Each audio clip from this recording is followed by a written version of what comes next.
So Disney have just announced absolutely loads of new information regarding Star Wars Galaxy's Edge over at Disneyland and Walt Disney World at the Destination D event, but we'll dive into all of that up next.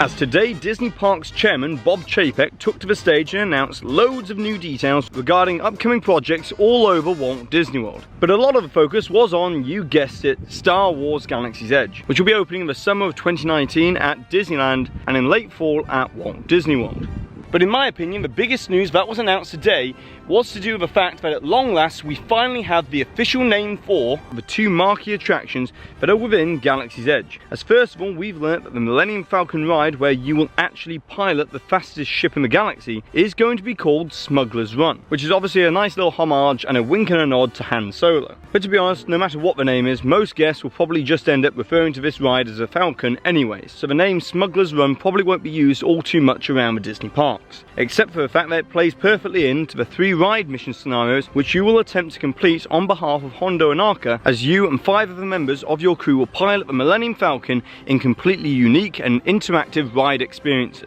But that's not all, as we've also learnt the official name of this show building over here, which houses the trackless dark ride where you will escape the First Order as a member of the Resistance, as up until now it has always been referred to as either Alcatraz by Walt Disney Imagineering or Battle Escape by the fan community. However, as we can see here, the official name of this attraction will be Rise of the Resistance, which certainly does encapsulate the narrative of this incredibly immersive experience, where you will even have a heated face-to-face encounter with Kylo Ren, as we can see in this concept art here. And as part of all of this, we've also received some brand new construction footage of both Disneyland and Walt Disney World's versions of Galaxy's Edge, as it was now officially announced that John Williams would be scoring the soundtrack to this ultra-immersive Star Wars land. And I'll be sure to break down all of this construction footage in a future video. But very quickly, here we can see the exit area for the Rise of Resistance attraction, as we've previously reported that it might be a bit of a bumpy descension back down to the planet of Batuu. And in addition to all of this,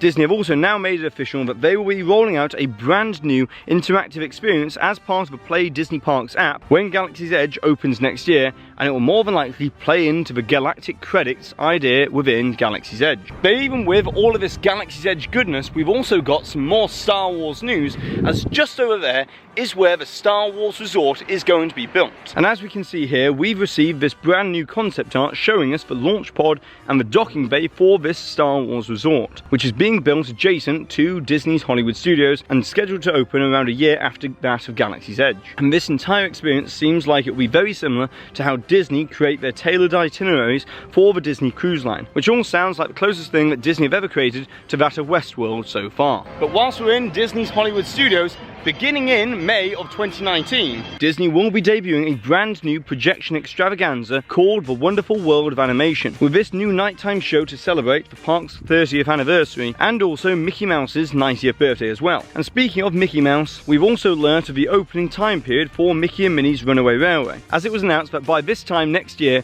in fall of 2019, the 2.5D innovative ride experience will be open, bringing the focus back to the park's iconic Chinese theatre. But now, it's over to you, the Waltoneers. I would like to know, what's your opinion about these names for these new Star Wars attractions coming to Galaxy's Edge just over there? And also, if Disney go along the same lines of the naming scheme for the Star Wars Resort, what would you like to see Disney name this brand new Star Wars hotel experience when it comes to Walt Disney World in the next couple of years? And of course, don't forget to put the timestamp for where the hidden Mickey appeared somewhere within this video, along with your suggestion or your comments to be in with a chance to win an official Waltoneer DSNY Newscast enamel pin. And so that's it for today. So go ahead and subscribe down below if you're new to this channel. Hit that notification icon so that you always receive an update, and also download the DSNY Newscast app for iPhone, as it's a great way to stay up to date with all of the latest Disney news. And if you've enjoyed today's video, give this video a massive thumbs up, as it really does help this channel out. And I've been Jack, you've been you, and I'll see you real soon.